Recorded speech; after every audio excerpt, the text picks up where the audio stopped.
me to introduce myself. My name is Horace. How do you do, Horace? I'm Edward. Are you hungry? Terribly. Whoa! Achoo! Whoa! You don't eat children, do you? Oh no, or grown-ups either. That's good, because there's only egg and cheese sandwiches in here. Shall we sit down? By all means. Achoo! Do you have a cold? No, hay fever. Do you plan to stay here long? Yeah, I think so. It seems a nice enough place to me. Besides, I'm such a lazy fellow. I'm not much for moving around. Is that so? Yeah, all the other dragons I knew were so active and earnest, always rampaging around, chasing knights and devouring damsels. And you didn't? No, I like to get my meals regularly and then snooze a bit. So when it happened, I really got caught. When? What happened, Horace? The earthquake, the bottom dropped right from underneath me, and I found myself miles underground, wedged tight as kite. Then I began to work myself up the stairs and came up to this cave. Edward, this is the place for me. Nice view, nice country, quiet too, and no raggy. Achoo! Well, maybe some. Well, what do you plan to do up here all day long? Well, did you ever, just for fun, make up poetry? Of course! Heaps of it! And some of it is quite good, too. Now you have culture, you have. I hope my other fellows are as cultured as you are. Horace, I'm afraid there won't be any other neighbors. How's that? Well, you're a dragon, aren't you?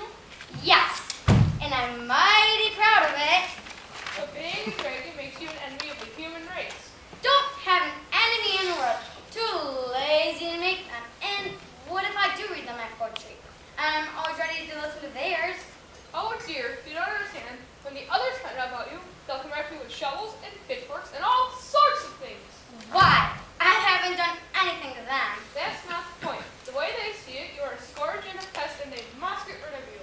There's not a word of truth in that. Now why can't I read them my poetry? That ought to convince someone harmless. Now, here's a little verse I was working on this morning. Summer by Horace Dragon. Achoo! Achoo! There are ragweeds in bloom, so I'm wide and far, wide allergic bloom.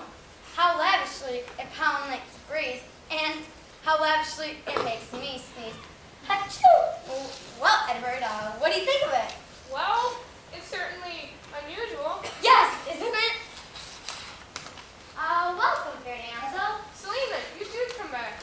Oh, Edward, the village is in an uproar. I thought it would be. What about? About you, sir. They see you were a pest and a scourge and must be destroyed. But I haven't even disturbed a hen roost. That has nothing to do with it. You are a dragon, and they are afraid of you. The funny part of it is, they are proud of you too. Why, my dear? Well, it's not every village that has a dragon of its own, you know. You're quite a feather in our cap. Then why do they want to destroy me? Because dragons have been destroyed since the beginning of time. It's the custom. But I don't behave like a dragon. It doesn't make sense, does it, Horace? For our village is famous for not making sense. That's not all, Edward. They're going to send for St. George. St. George? Achoo! Now you have to pull yourself together and do something. Don't be so violent, Edward. Why don't you sit down and listen to another one of my poems? That's right. Take it calmly. I won't be half as calm as when St. George gets here. Of course, a great big fella like you can make him. Oh, dearie, dearie me. This is too awful. I won't see him, and that's that. Once he comes, you must tell him to leave at once. Say, he can ride if you like, but I can't give him an interview. Oh, Horace, don't be so pig-headed. You're going to have to fight him sometime or another. I don't see why. Because he is St. George and you are a dragon. Oh, dear boy, please understand, once and for all, I can't fight, and I won't fight. I've never fought in my life, and I'm not going to begin now, just to give your village a Roman holiday. But if you don't fight, St. George will cut off your head. Oh, I don't think so.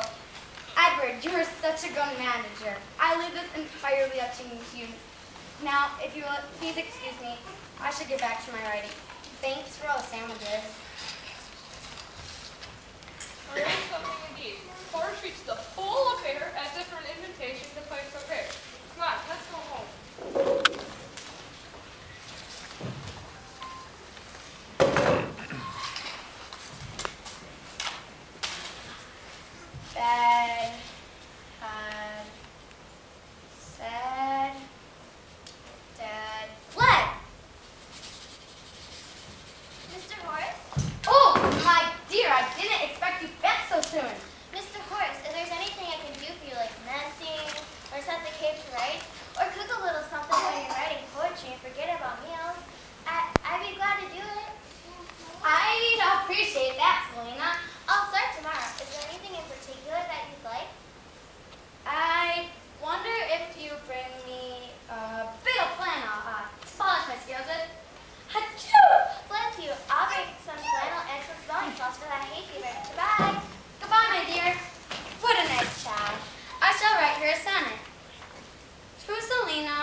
I begin.